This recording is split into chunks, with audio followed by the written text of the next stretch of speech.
हम क्या करते हैं, अगर ये कैंसर है, इसे कहते हैं सीड एंड सॉइल थ्योरी, 1895 में थ्योरी लिखी गई थी और आज भी ये वैलिड है कि अगर ये कैंसर है, अगर ये ट्यूमर है, ये पेड़ को हम कैंसर या ट्यूमर मान रहे हैं, तो अगर मैं यहाँ से ये निकाल दूँ, कुछ दिन तक ऐसे ही रखा रहे, क्या ये उग सकता है, ट्यूमर बढ़ सकता है? क्या होगा इसका? धीरे धीरे ये सूख जाएगा, खत्म हो जाएगा, है ना। अब आते हैं फाइनल सोल्यूशन पे कि गार्बेज, अगर बॉडी में ट्यूमर बनी गया है, बॉडी में शुगर एक्स्ट्रा है ही, बॉडी में हार्ट में कोई ब्लॉकेज आ ही गया है, तो अब क्या करें उसको ठीक से निकालने के लिए? क्या करें? मैं एक एग्जांपल देकर समझाता हूं। किसी के पास पेन है, रिफिल वाला पेन? आप में से दीजिए। अब देखिए, जो लोग एंजियोग्राफी कराते हैं या जो लोग एंजियोप्लास्टी कराते हैं, तो एंजियोग्राफी एंजियोप्लास्टी में क्या होता है, एक कैथेटर या यूं बोलिए एक तार आपके ब्लड वेसल में डाल देते हैं, इतना तो आपको पता है। और अगर आपके कहीं पे भी कोई ब्लॉकेज है तो ब्लॉकेज टूट जाएगा, हट जाएगा, राइट। फिर एक वहाँ पे कोई स्टंट डाल देंगे, कोई रिंग डाल देंगे, तो ये आप ठीक हो गए, ऐसा मानते हैं। अब मानिए इस तरह के तार और ये आपका ब्लड वेसल है और अंदर एक ब्लॉकेज है। अब जब ये बार बार जाएगा तो वो क्या टूटेगा ना, ये तो बोलते ही है।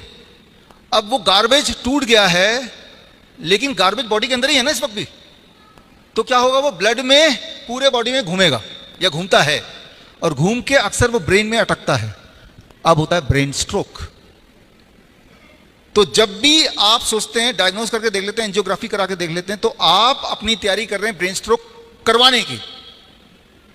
जो लोग यहाँ पे साइंस के स्टूडेंट हैं या इंजीनियर हैं, जो लोग लॉजिकल सोच सकते हैं, एक गार्बेज ऑलरेडी है, ब्लॉकेज है, उसको ऐसे ऐसे बार बार करेंगे तो टूटेगा या नहीं टूटेगा? या तो टूट जाएगा। अगर वो टूट जाएगा तो पूरे बॉडी में वो ब्लड वेसल के अंदर ही है ना, गार्बेज बाहर तो निकला नहीं, राइट। तो अब वो जहां भी जाके फंसेगा, आपका वो वाला ऑर्गन खराब होगा, काम नहीं करेगा, आपको दर्द होगा, पेन होगा, मर जाएंगे, पैरालिसिस हो जाएगा, कुछ ना कुछ हो जाएगा। लेकिन कभी भी ये नहीं पता चलेगा, आपको बताएंगे नहीं, वो जो गार्बेज एंजियोग्राफी करने की कोशिश की गई थी, उसी की वजह से ये एक नया प्रॉब्लम आ गई है आपको। तो गार्बेज को बॉडी से बाहर अगर आपको निकालना है, तो निकालने का रास्ता वही होना चाहिए जो कुदरत ने आपको दिया है, ना कि वो रास्ता जो इंसान ने बनाया है, काटने छाटने का नहीं। एग्जाम्पल के तौर पे किस तरह से गार्बेज हमारे हॉस्पिटल में हम निकालते हैं, आप घर जाके क्या करेंगे। अब देखिए, मान लीजिए ये पेड़ नहीं है, ये ट्यूमर है या ये कैंसर है और ये बढ़ता जा रहा है। डॉक्टर बोल रहा है ट्यूमर इतना बढ़ गया है, ऐसा करते हैं ट्यूमर को काट देते हैं। ठीक है जी, मैं ट्यूमर को, ये पत्ते हैं, मैंने इसको काट दिया, ट्यूमर निकल गया। लेकिन अब क्या होगा कुछ दिन बाद? क्या ट्यूमर खत्म हो जाएगा? ये पेड़ तो दोबारा से बढ़ेगा। तो कभी भी सर्जरी से कोई भी बीमारी ठीक नहीं हो सकती, क्योंकि जड़ तो अभी भी है ना। जब भी आप स्टोन को निकालेंगे, ट्यूमर को निकालेंगे, पेड़ तो वही है, पेड़ को खाना तो मिल रहा है, वो ट्यूमरस ग्रोथ का कारण वो तो वहीं का वहीं है। तो जब भी आप सोचते हैं कि ट्यूमर है तो काट दें हम, तो पल भर के लगेगा देखो ठीक हो गया, लेकिन धीरे धीरे धीरे धीरे दोबारा से बढ़ेगा, इस बार और तेजी से बढ़ेगा। आप समझ रहे हैं? तो ट्यूमर हो या किडनी स्टोन हो, गॉल ब्लैडर स्टोन हो, तो आप अगर उनमें से कि सर्जरी से कुछ कर लें, तो आप ये सोच रहे हैं कि पेड़ ज़्यादा बढ़ गया तो मैं काट लूँ और उम्मीद कर रहे हैं कि दोबारा नहीं बढ़ेगा, तो आप कुछ ऐसे ही सोच रहे हैं फिर, जो कि इलॉजिकल बात है।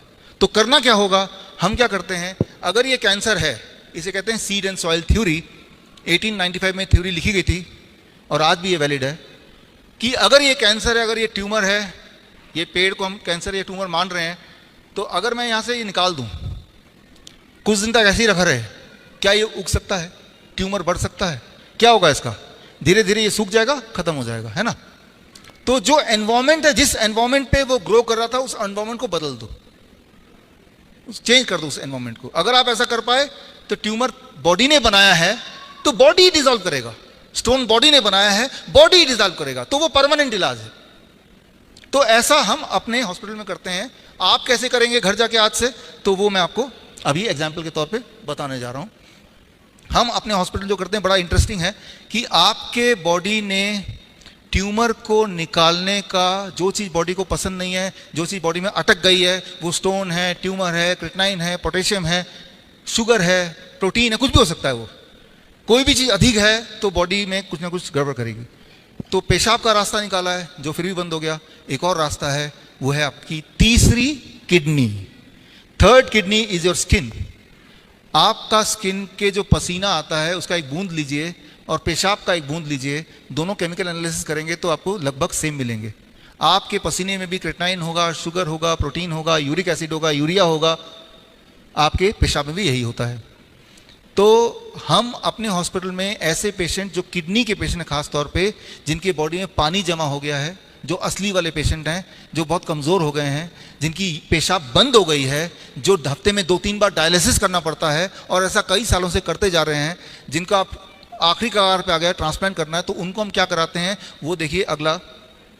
ये असली पेशेंट हैं, ये यूं ही नहीं बिठाया है, ये असली वाले पेशेंट हैं। ये हमारा जो हिम्स हॉस्पिटल है चंडीगढ़ का, ये सारे वो लोग हैं जो डायलिसिस कराते थे। तो हमने उनको ये गर्म पानी में बिठाया 40 डिग्री सेल्सियस, और पानी आप गौर करेंगे तो गले तक। अगर आपके गले तक पानी हो, 40 डिग्री सेल्सियस पानी हो, इतना गर्मी हो, और ऐसा 2 घंटे तक आप बैठ पाएं, तो बॉडी के अंदर जो एक्स्ट्रा है वो बॉडी से बाहर निकलना शुरू हो जाता है। As simple as that. हमारे जयपुर हॉस्पिटल देख रहे हैं आप, जबकि ये घर पे भी कर सकते हैं, मैं बताऊंगा कैसे कर सकते हैं। और ये सारे रियल किडनी पेशेंट जो ट्रांसप्लांट का इंतजार कर रहे हैं, जो डायलिसिस कराते जा रहे थे, मैं उनकी बात कर रहा हूँ। ये जोधपुर का हॉस्पिटल है और ये रियल पेशेंट है। देखिए थोड़ी सी उम्र के बच्चे हैं। तो 40 डिग्री सेल्सियस पानी, 2 घंटा बैठना, यहां तक पानी होना। तो आपने, कुदरत ने जो आपको तरीके, आपके आउटपुट जो दिया है गार्बेज को बाहर निकालने का, आपने उसी को यूज किया। तो अब उसको यूज किया तो that is a permanent cure. अच्छा, ये साइंटिफिकली कैसे काम करता है? आपका मेरा इस वक्त जो ऊपर जो एटमॉस्फेयर है, 1 एटमॉस्फेरिक प्रेशर हमारे सिर पे है, ये हमें पता है। लेकिन जितना हिस्सा पानी के नीचे है उसमें atmospheric pressure plus the pressure of water about 2% more, right, plus the heat of the water. जब ये केमिस्ट्री होती है तो बॉडी में कुछ बदलाव आते हैं। स्ट्रोक वॉल्यूम हार्ट का 20% बढ़ जाता है और ब्लड का रीडिस्ट्रीब्यूशन होता है, टांगों से हटता है ब्लड और यहाँ पे तेजी से घूमने लगता है। सारे मेजर ऑर्गन यहीं पे हैं, चाहे वो किडनी हो, हार्ट हो, उसे वो रिपेयर करने लगता है। कुछ केमिकल बढ़ने लगते हैं जिनसे आपके ब्लड वेसल रिपेयर होते हैं, जैसे नाइट्रिक ऑक्साइड एक्सेट्रा। कुछ हार्मोन कम होने लगते हैं जिससे आपका ब्लड प्रेशर बढ़ा हो रहा था, जिससे आपकी तकलीफें बढ़ रही थी। ये ऑटोमेटिक होता है। और इसके अलावा ऐसा होते ही आपके बॉडी में जो सोडियम है उसकी एक्सक्रीशन 5 गुना बढ़ जाती है। पोटेशियम अधिक है तो वो डबल स्पीड से बाहर निकलने लगता है। सबसे इंटरेस्टिंग बात, आपका वेट रिड्यूस हो जाता है पहले दिन। मतलब पहले दिन पानी के अंदर भेजने से पहले पेशेंट का हम वेट चेक करते हैं। वेइंग मशीन वहीं लगा रहता है। 2 घंटे बाद जैसे ही पानी से बाहर निकलते हैं दोबारा वेट चेक करते हैं। पेशेंट हैरान होता है कि मेरा वेट 1 kg कम कैसे हो गया, 500 ग्राम कम कैसे हो गया। ये वही वाला वेट है जो बॉडी में तकलीफ दे रहा था, जो पेशाब के रास्ते नहीं निकल पा रहा था। ये वही वाला वेट है जो डायलिसिस से आप निकालने की कोशिश कर रहे थे, राइट। तो आप एक्सपेरिमेंट करके देख सकते हैं। जो लोग हेल्दी भी हैं, आम सबके बॉडी में कुछ ना कुछ तो फालतू है ही। तो आप में से कोई भी अगर बॉडी पहले दिन बैठेंगे तो ऑन एवरेज 500 ग्राम वेट कम निकलेगा 2 घंटे बाद जब निकलेंगे वहाँ से। तो यानी कि जो चीज़ फालतू, और उसके बाद अगर आप अपना, जो लोग डायबिटीज़ के पेशेंट हैं उनका ब्लड शुगर नॉर्मल होने लगेगा। जो हाई बीपी की गोलियां लेते हैं तब भी बीपी बढ़ता है, उन सब की गोलियां छोड़ना उनकी मजबूरी हो जाती है। क्योंकि बीपी कब है ज़्यादा? जब बॉडी में एक्सेस, जैसे बलून मान लो, इमेजिन कीजिए फुला रहे हैं, अंदर अगर हवा भर रहे हैं तो एयर प्रेशर क्या होगा, बढ़ेगा ना। तो बॉडी में अगर फ्लूइड ज़्यादा भर जाता है तो ब्लड प्रेशर बढ़ जाता है। हमने फ्लूइड एक्सेस चीज बॉडी से निकाल दिया, लेकिन निकालने का रास्ता वो जो कुदरत ने हमें दिया है, तो उस रास्ते से बिना डैमेज करके धीरे धीरे निकाल दिया। गार्बेज आउट प्रिंसिपल, ये पूरा साइंस अगर आपको समझना है तो एंड ऑफ ट्रांसप्लांट, जिसका हिंदी एडिशन आज हमने यहाँ पे आपके सामने रिलीज किया, हिंदी इंग्लिश में, आप इस लिंक में जाके पूरी किताब, पूरा साइंस, इसी पे मेरी पीएचडी है, यही मेरा आविष्कार है जो हमारे 20 हॉस्पिटल में हम करते हैं, हिम्स हॉस्पिटल में करते हैं। आज के पेशेंट आते हैं असली वाले पेशेंट, हम उनको मानते हैं जो 2 कदम नहीं चल सकते, उनको मानते हैं जब चलते हैं तो चुभन होती है, उनको मानते हैं जो सीढ़ियाँ चढ़ते हैं तो उनकी सांस फूलती है, उनको मानते हैं जो हाथ में बैग लेके चलते हैं तो फिर पेन, दर्द होता है जैसे किसी ने चाकू भोंक दिया। वो असली पेशेंट है। उनका बीपी बढ़ा ही रहता है, 200 से 250, 250 टोटल, उससे बढ़ा रहता है, दवाइयों के बावजूद भी उनको मानते हैं। तो हार्ट के असली पेशेंट को यही हॉट वाटर इमर्शन देते हैं, लेकिन उनका पानी का लेवल हम यहाँ तक रखते हैं, हार्ट के नीचे नीचे यहाँ तक। इसे बोलते हैं हम इम्प्लीमेंट। मैंने ज़रूर किया है इंडिया में, नेपाल मिनिस्ट्री ऑफ हेल्थ वो भी ट्रेनिंग ले रही है अपने हॉस्पिटल में इम्प्लीमेंट करने में। मलेशिया में किसी ने बोला, एक डॉक्टर ने, ब्लैक डॉक्टर, कि बच्चे के पैर को गर्म पानी में रखा करो, और 20 साल की उम्र में उसने ओलंपिक में रखा करो, और 20 साल की उम्र में उसने ओलंपिक में गोल्ड मेडल जीत लिया। वीडियो देखिए, ऑडियो है इसका।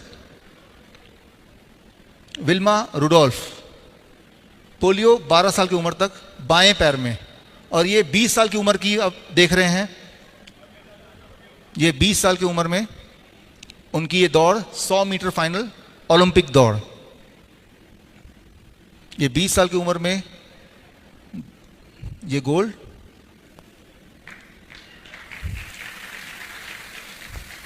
$200 मीटर फाइनल में 1960 में, उसमें भी गोल्ड।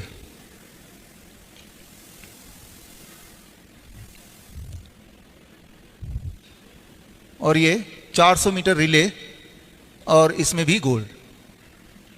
तो आप समझ सकते हैं कि पोलियो से वर्ल्ड की सबसे फास्टेस्ट वुमेन बन गई, किससे?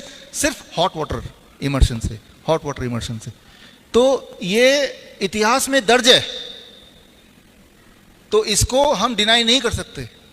लेकिन इंपॉर्टेंट बात यह है कि क्यों फैलता क्यों नहीं है? क्योंकि इसमें कोई पैसा नहीं है, बिजनेस नहीं है। क्यों?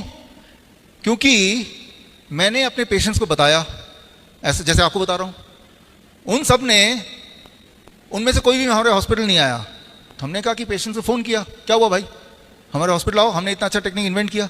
नहीं, हम तो ठीक हो गए इसलिए नहीं आ रहे। फिर हमने भेजा अपने लोगों को, कैसे ठीक हो गए? घर पे जाके जो देखा